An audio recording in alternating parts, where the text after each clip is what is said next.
Merhaba arkadaşlar, örgü kanalıma hoş geldiniz.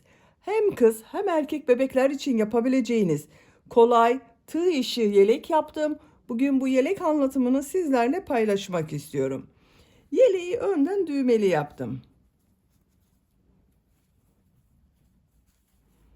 4 düğme kullandım ben, bakın. Buraya düğme ilikleri yaptım. Karşısına düğmeler diktim. Siz tercihinize göre bir düğmeli, iki düğmeli, 5 düğmeli istediğiniz kadar düğme kullanabilirsiniz. Ters tarafın görüntüsü bakın bu şekilde.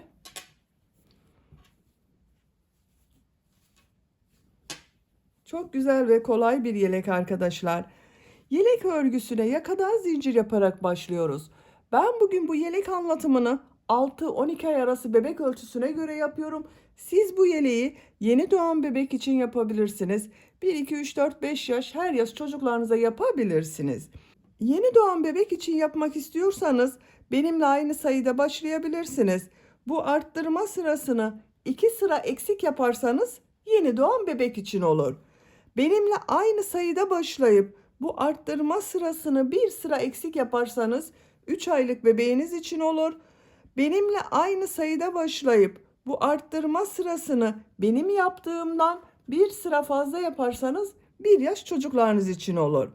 Daha büyük çocuklar için yapmak istiyorsanız 2 yaşından büyük çocuklar için zincir sayısını daha fazla başlamanız gerekiyor.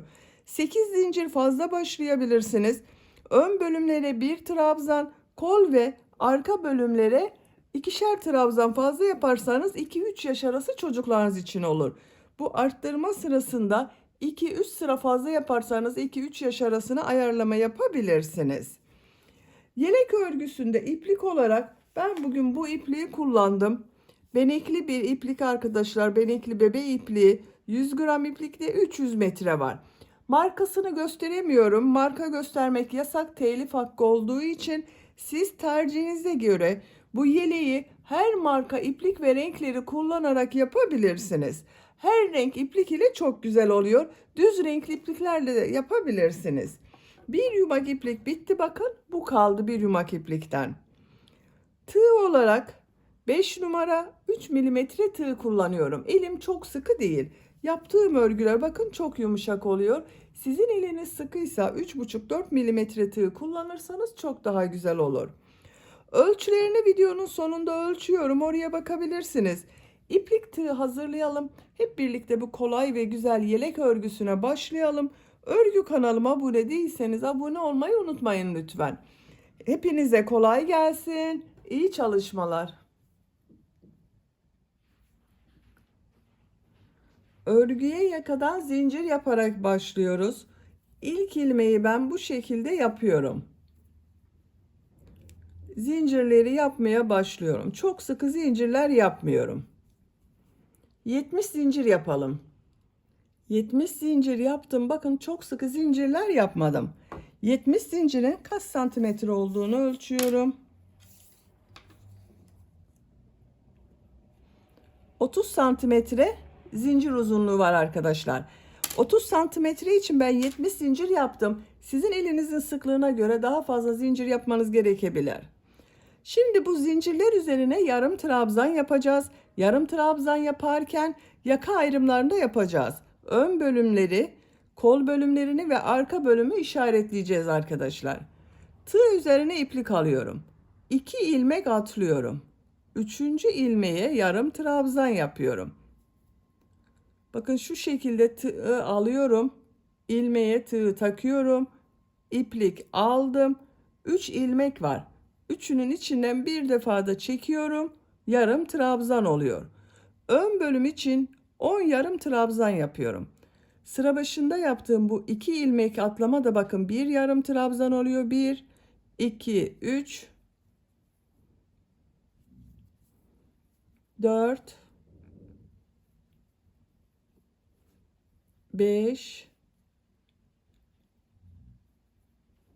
6, 7, 8, 9, 10. 10 yarım trabzan yaptım. Arttırma yeri için 2 zincir yapıyorum. Kol bölümüne 14 yarım trabzan yapıyorum.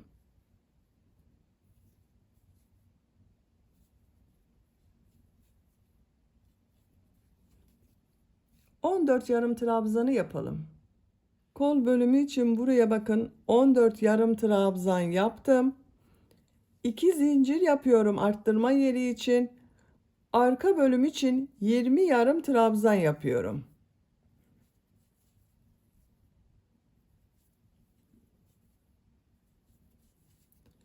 Bu ön bölümü siz kaç trabzan yaptıysanız arkadaşlar, bu arka bölüm ön bölümün 2 katı olacak. 2 ön bölümün toplamını arka bölüm için yarım trabzan yapıyoruz. 20 trabzan yapalım. Arka bölüm için 20 yarım trabzan yaptım. 2 zincir yapıyorum. Kol bölümü için 14 yarım trabzan yapıyorum.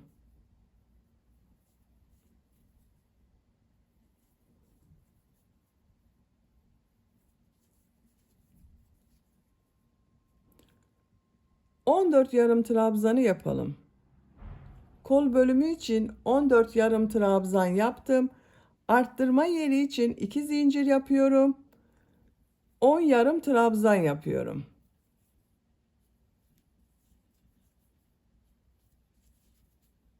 On yarım trabzanı yapalım. Ön bölüm için 10 yarım trabzan yaptım. Bu sırada yaka ayrımlarını yaptık arkadaşlar. Ön bölümler için 10 yarım trabzan, kol bölümleri için 14 yarım trabzan, arka bölüm için de bakın 20 yarım trabzan yaptım. İkinci sıradayım. Bir zincir yapıyorum, örgüyü çeviriyorum. Yine yarım trabzanlar yapıyoruz. Tığ üzerine iplik alıyorum. Bakın yarım trabzanı şu şekilde 2 ilmeğe yapmıyorum.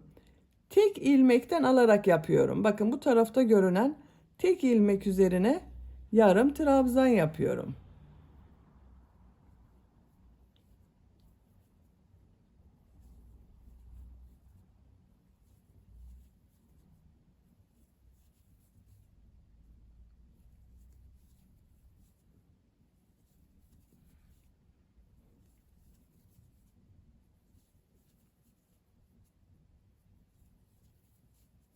Bakın 2, 4, 6, 8, 10 yarım trabzan yaptım. Arttırma yerine bir yarım trabzan, 2 zincir, bir yarım trabzan yapıyorum.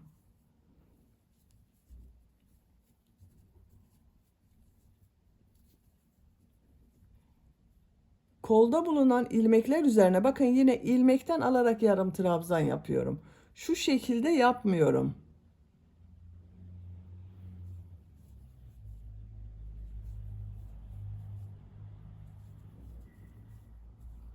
Arttırma yerine kadar devam edelim. Arttırma yerine kadar kol bölümünde yarım trabzan yaptım. Buraya bir yarım trabzan, 2 zincir, bir yarım trabzan yapıyorum.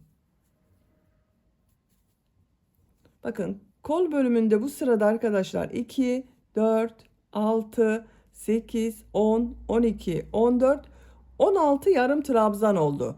2 yarım trabzan artmaya oldu bakın bu sırada. İlmeklere yarım trabzan yaparak devam ediyorum. Arttırma yerine kadar devam edelim. Buraya kadar yarım trabzan yaptım. Arttırma yerine bir yarım trabzan, 2 zincir, bir yarım trabzan yapıyorum. Diğer ilmeklere yarım trabzan yaparak devam ediyorum. Bakın şu şekilde yapmıyorum. Şu tek ilmekten alarak yarım trabzan yapıyorum. Arttırma yerine kadar devam edelim. Arttırma zincirine kadar yarım trabzan yaptım. Bu arttırma zincirinin üzerine bir yarım trabzan, 2 zincir, bir yarım trabzan yapıyorum.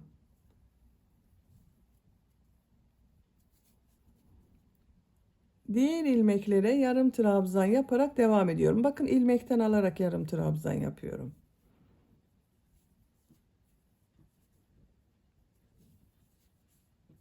Sıra sonuna kadar devam edelim. Sıra sonuna kadar tamamladım. Son trabzanı bakın burada 2 ilmek atlayarak bir yarım trabzan yaptım. İkinci zincir üzerine yapıyorum. Bu sırada da bakın 2, 4, 6, 8, 10, 11 yarım trabzan oldu bu bölümde arkadaşlar. Arttırma yerlerinde bir yarım trabzan, 2 zincir, bir yarım trabzan yaptık. Diğer ilmeklere yarım trabzan yaptım. Üçüncü sıradayım. Bir zincir yapıyorum. Örgüyü çeviriyorum. İlk ilmeğe yarım trabzan yapıyorum. Diğer ilmeklere yarım trabzan yapıyorum. Buraya kadar devam edelim. Arttırma yapacağım yere kadar yarım trabzan yaptım. Tığ üzerine iplik alıyorum. Buraya bir yarım trabzan, 2 zincir, bir yarım trabzan yapıyorum. Diğer ilmeklere yarım trabzan yaparak devam ediyorum. Bakın şu şekilde ilmekten alarak yapıyorum arkadaşlar. 2 ilmekten yapmıyorum. Tek ilmekten alarak yarım trabzan yapıyorum. Bu arttırma yerlerinde bir yarım trabzan, 2 zincir, bir yarım trabzan yapalım. Sıra sonuna kadar devam edelim. Sıra sonuna kadar tamamladım. Son ilmeği bakın şu 2 ilmek üzerine birlikte alarak yapıyorum. Yine yarım trabzan yaptım. Bu sırada bu 4 yerde bir trabzan, yarım trabzan, 2 zincir, bir yarım trabzan şeklinde arttırma yaptım. Roba görüntüsü bu şekilde oldu bakın. Robanın örgüsü bu şekilde devam edecek arkadaşlar. Bu arttırma yerlerinde bir yarım trabzan, 2 zincir, bir yarım trabzan yapacağız. Bakın bütün arttırma yerlerinde diğer ilmeklere yarım trabzan yapacağız. Yapacak olduğunuz çocuğun büyüklüğüne göre bu 4 yerden arttırmalar yaparak roba örgüsüne devam edelim. Yaka arttırma sırasını yapacağım ölçüye göre ben tamamladım. 1, 2, 3, 4, 5, 6, 7, 8, 9, 10, 11, 12, 13, 14 sıra yaptım. 15. sıradayım. 15. sıradan itibaren artık kol bölümünü gövde bölümünden ayırıyorum. Santimetre olarak ölçüyorum. 10 santimetre bakın yaka yüksekliği var arkadaşlar. Siz bunu bir beden büyük yapmak istiyorsanız bir sıra daha arttırma devam edebilirsiniz. Küçük yapmak istiyorsanız da bir veya iki sıra önce bitirebilirsiniz. Bir zincir yapıyorum. Örgüyü çeviriyorum. İlmekten alarak yarım trabzan yapıyorum.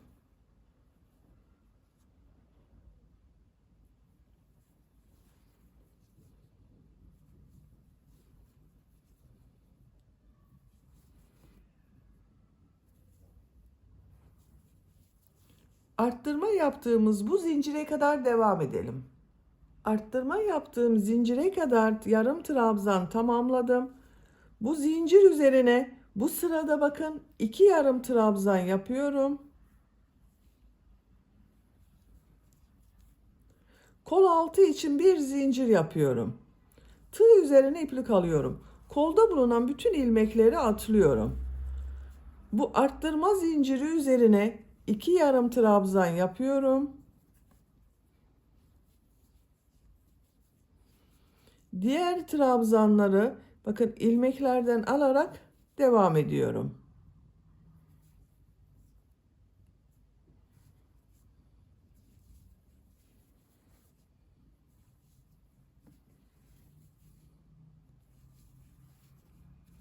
Buraya kadar devam edelim.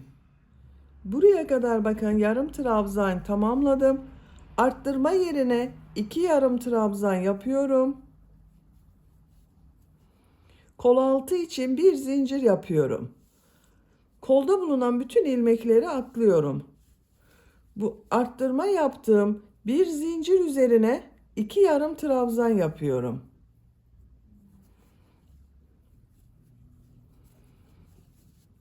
Diğer trabzanları bakın ilmekten alarak yarım trabzan yapıyorum.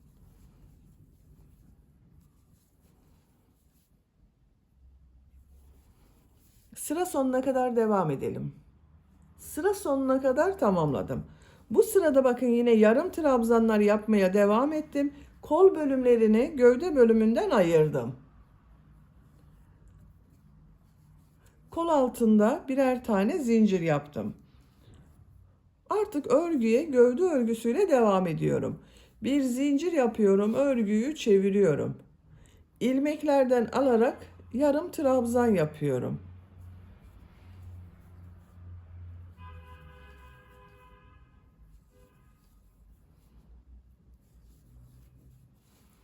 Buraya kadar devam edelim. Kol altına kadar yarım trabzan tamamladım. Bu kol altında bakın bir zincir yaptım. Bu zincir üzerine 2 yarım trabzan yapıyorum.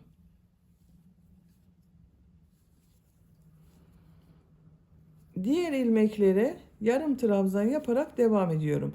Yine bakın bir ilmekten alarak yarım trabzan yapıyorum. Buraya kadar devam edelim. Diğer kol altına kadar yarım trabzan tamamladım. Bu bir zincir üzerine 2 yarım trabzan yapıyorum. Diğer ilmeklere yarım trabzan yaparak devam ediyorum. Sıra sonuna kadar devam edelim. Sıra sonuna kadar tamamladım. Bir zincir yapıyorum, örgüyü çeviriyorum. İlmeklerden alarak yarım trabzan yapıyorum.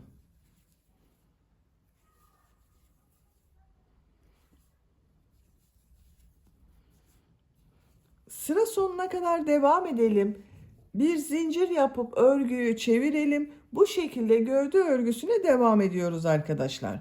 Bakın, görüntüsü bu şekilde oldu. Yapacak olduğunuz çocuğun büyüklüğüne göre bu sıraları tekrarlayarak gövdenin örgüsünü tamamlayalım. Gövde örgüsünü 21 sıra olarak tamamladım. Bakın kol altından sayıyorum.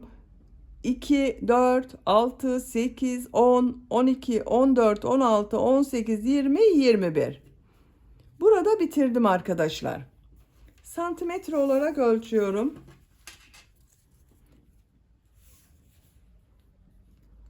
18 santimetre yükseklik var. Siz biraz uzun olsun istiyorsanız 1-2 sıra devam edebilirsiniz. Ben burada bitirdim.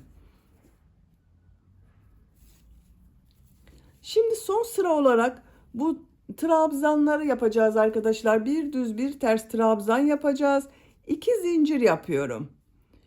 İlk trabzanı bakın şu şekilde yarım trabzanı boşluktan alıyorum.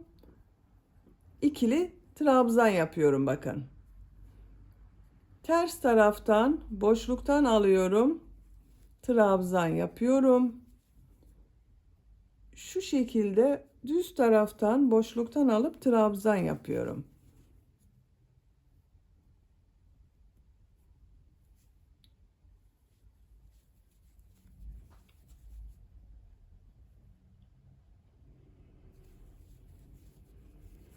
Bir düz bir ters boşluktan alarak trabzan yapıyoruz. Sıra sonuna kadar devam edelim. Sıra sonuna kadar tamamladım. Trabzanları bir düz bir ters boşluktan aldım, trabzan yaptım. Son trabzan bakın şu ilmek üzerine trabzan yapıyorum. Bakın görüntüsü bu şekilde oldu. Burada ben bitiriyorum arkadaşlar. Siz tercihinize göre bir sıra daha bir düz bir ters boşluktan alıp trabzan yapabilirsiniz. Ben bunu yeterli görüyorum. Şimdi ön patları yapalım. Bakın ön patları yapacağız. Buraya düğme ilikler de yapacağız arkadaşlar. İki tarafa ön pat yapacağız. Ön pat yapmak için sık iğneler yapıyorum. İlk ilmeğe sık iğne yapıyorum. Diğer ilmeklere sık iğne yaparak devam ediyorum.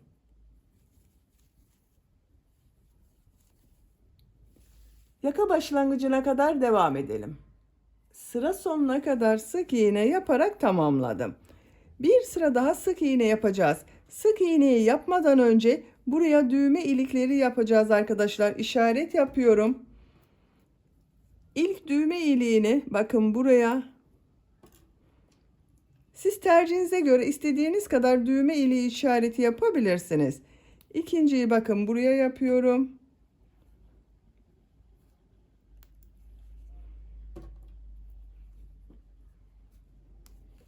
Bakın 4 düğme kullanmak istiyorum ben bugün. 4 düğme işaretini yaptım.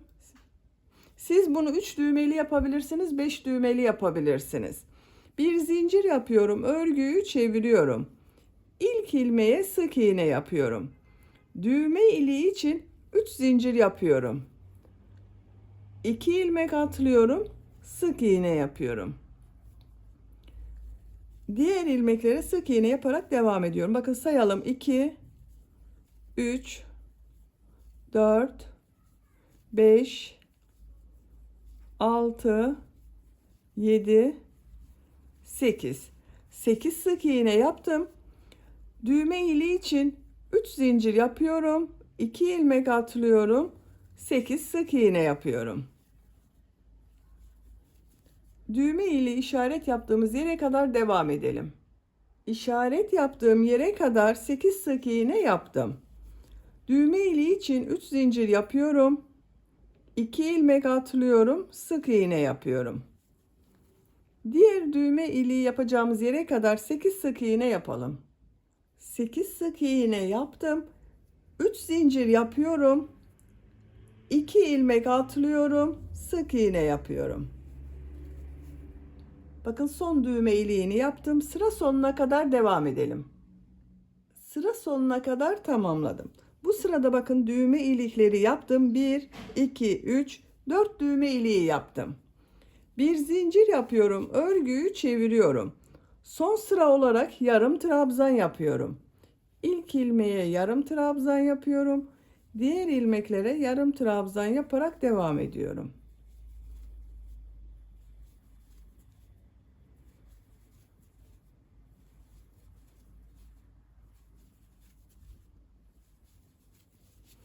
Bu düğme iliği için yaptığım zincirler üzerine 2 yarım trabzan yapıyorum. Diğer ilmeklere bir yarım trabzan yapıyorum. Sıra sonuna kadar devam edelim. Düğme iliklerinin üzerine de trabzan yapmayı unutmayalım. Sıra sonuna kadar tamamladım. Son ilmeğe de yarım trabzan yaptım. Bakın düğme ilikleri daha belirgin oldu. Şimdi yaka örgüsünü yapalım. Sık iğne yapıyorum. Bu ilmeğe de sık iğne yapıyorum. Tığ üzerine iplik alıyorum. Yakada bakın burada gördüğüm trabzanları bir düz bir ters boşluktan alıp trabzan yapıyorum. Şu ilk ilmeği bakın boşluktan alıyorum. Trabzan yapıyorum. Diğer trabzanı ters taraftan boşluktan alıp trabzan yapıyorum.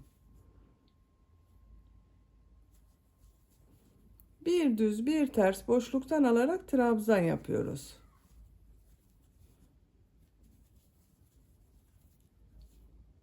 Sıra sonuna kadar devam edelim. Sıra sonuna kadar tamamladım. Son trabzanı bakın düz taraftan boşluktan aldım, trabzan yaptım. İpliği burada bekletiyorum arkadaşlar. Bu ön patta da burada yaptığım gibi 2 sıra sık iğne yapacağız. Son sırayı bu iplik ile devam edeceğiz. Bu yaka başlangıcından ilmek yapıyorum. Sık iğne yapıyorum.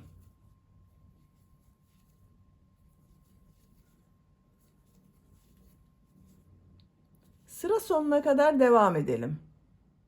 Sıra sonuna kadar sık iğne yaparak tamamladım. Bir zincir yapıyorum, örgüyü çeviriyorum. Sık iğne sırası yapıyorum.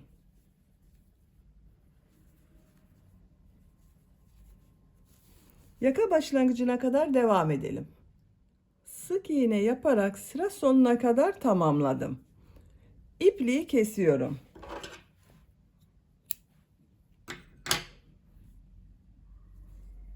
Bakın bu ön patta 2 sıra yaptım. Diğer ön patta bakın 2 sıra sık iğne yaptım. 1 sıra yarım trabzan sırası yaptım. Burada bakın ipliği bekletiyordum. Bununla yarım trabzan sırasına devam ediyorum. En son ilmeğe bakın boşluktan aldım, trabzan yaptım. Şu ilk ilmeğe sık iğne yapıyorum. Burada yuvarlak bir görüntü elde etmek için tığ üzerine iplik alıyorum. İlmeklere yarım trabzan yapıyorum.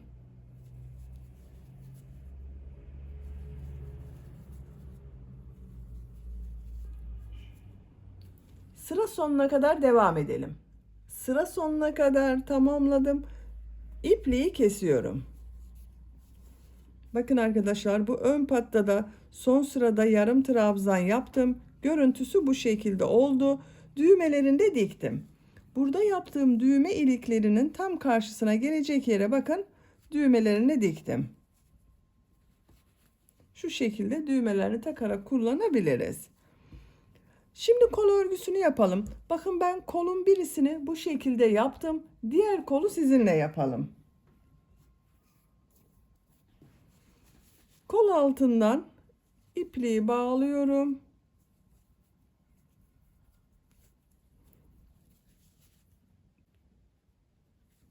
İlmek yapıyorum. 2 zincir yapıyorum. Kol için bakın, burada yaptığım trabzanları bir düz bir ters boşluktan alıp trabzan yapıyorum.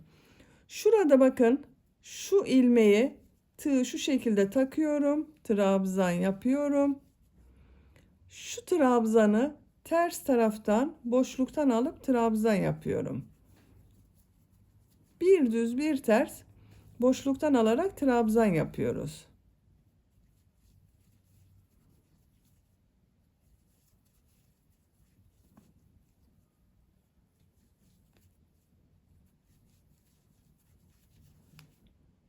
Sıra sonuna kadar devam edelim. Sıra sonuna kadar tamamladım. Son trabzan, düz taraftan boşluktan aldım, trabzan yaptım. İlk ilmek ile ilmek kaydırma yaparak birleştiriyorum. Bu sıra başında yaptığım bakın 2 zincir ters tarafta görünen trabzan oldu. Görüntüsü bu şekilde oldu. Bu sırada yaptığım bu trabzanları nasıl görüyorsam o yönde boşluktan alıp trabzan yapıyorum. 2 zincir yapıyorum. İlk trabzan, düz taraftan boşluktan alıp trabzan yapıyorum. Ters taraftan boşluktan alıp trabzan yapıyorum.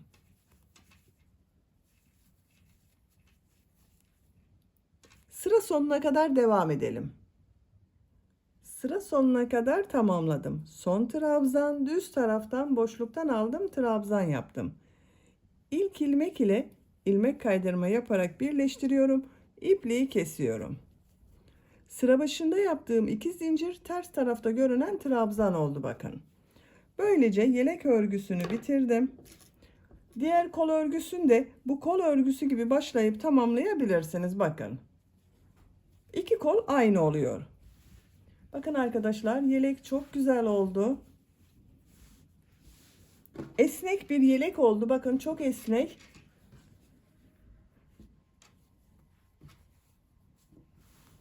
Bitmiş olarak ölçülerini söylüyorum. Kol altının buradan gövde genişliğini ölçüyorum. 26 santimetre. Kol altından yüksekliği ölçüyorum. 19 santimetre. Omuzdan tam yüksekliği ölçüyorum. 30 santimetre. 6-12 ay arası bebek için yaptım arkadaşlar. Bebeğiniz çok kilolu olmazsa 1-2 yaşta çok rahat kullanır. Bakın, çok esnek bir yelek oldu. Beni dinlediğiniz ve izlediğiniz için hepinize çok teşekkür ederim. Örgü kanalıma abone değilseniz abone olmayı unutmayın lütfen. Sizlerle yeni örgülerde görüşmek dileğiyle. Hoşça kalın, sevgiyle kalın.